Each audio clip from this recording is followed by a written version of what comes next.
3-4 മാസങ്ങളായി ഈ പഞ്ചായത്തിൽ ഒരു കാര്യങ്ങളും നടക്കുന്നില്ല. ഇപ്പോൾ പഞ്ചായത്തിന്റെ പദ്ധതികൾ നടക്കുകയാണ്. അതുപോലെ തന്നെ ലൈഫിന്റെ വീട്, PMAY-യുടെ വീട്, പാവപ്പെട്ടവർക്ക് വീട് കിട്ടേണ്ട പദ്ധതികൾ നടപ്പിലാകുന്ന സമയമാണിപ്പോൾ. ഈ പഞ്ചായത്തിൽ 9ഓളം ഉദ്യോഗസ്ഥർ ഇല്ലാതായിട്ട് 3 മാസത്തിലേറെയായി. ഈ അയ്യങ്കുന്ന് പഞ്ചായത്തിൽ മാത്രം ഈ 4 വർഷത്തിനിടയ്ക്ക് സെക്രട്ടറിമാര് വന്നത് 6 പേരാണ്. ഒരു ഉദ്യോഗസ്ഥരും അയ്യങ്കുന്ന് പഞ്ചായത്തിൽ നിൽക്കാൻ തയ്യാറാകുന്നില്ല. അയ്യങ്കുന്ന് പഞ്ചായത്തിൽ തന്നെ ജോലിയുണ്ടായിരുന്ന, അയ്യങ്കുന്ന് പഞ്ചായത്തിൽ തന്നെ സ്ഥിരതാമസമുള്ള ഈ പ്രദേശത്തുകാർ പോലും അയ്യങ്കുന്നിൽ ജോലി ചെയ്യാൻ തയ്യാറാകുന്നില്ല.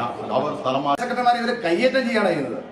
ഇപ്പൊ ലാസ്റ്റ് ഇവിടെ ഉണ്ടാകുന്ന രാജീവ് സാറിനെ കോളറെ കുത്തിപ്പിടിച്ചിട്ട് നീ മര്യാദയ്ക്ക് ഇങ്ങനെ ചെയ്തില്ലെങ്കിൽ നിന്നെ ശരിയാക്കിക്കോളും, അങ്ങനെയുള്ള സമീപനമാണ്. അതുകൊണ്ടാണ് ഉദ്യോഗസ്ഥന്മാർ ആരും ഇവിടെ നിൽക്കാത്തത്. നമ്മുടെ ഈ പഞ്ചായത്തിൽ 8 കോടിയോളം രൂപ ഇവിടെ സ്പിൽ ഓവർ ആയിട്ട് പോയിരിക്കുകയാണ്. കാരണം ഇവിടെ തനത് ഫണ്ട് എന്ന് പറഞ്ഞാൽ ആകെ 1 കോടി രൂപയിൽ താഴെ വരുമാനം മാത്രമേ ഒരു വർഷം നമുക്ക് നികുതി ഉൾപ്പെടെ നമുക്ക് ലഭിക്കുന്നുള്ളൂ. ബാക്കി ഗവൺമെന്റിൽ നിന്ന് കിട്ടുന്ന ആനുകൂല്യങ്ങളാണ് വികസനത്തിനും മറ്റു കാര്യങ്ങൾക്കൊക്കെ.